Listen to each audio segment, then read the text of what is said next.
మంత్రులు ఎమ్మెల్యేల నల్లమల పర్యటనలో భాగంగా అచ్చంపేటలోని శ్రీ ఉమామహేశ్వర క్షేత్రాన్ని మంత్రులు దామోదర రాజనరసింహ, జూపల్లి కృష్ణారావు సందర్శించారు.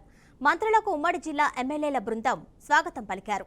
ఆలయంలో పూజలు అనంతరం ప్రజాప్రతినిధులకు స్వామివారి తీర్థప్రసాదాలు అందించారు.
सदा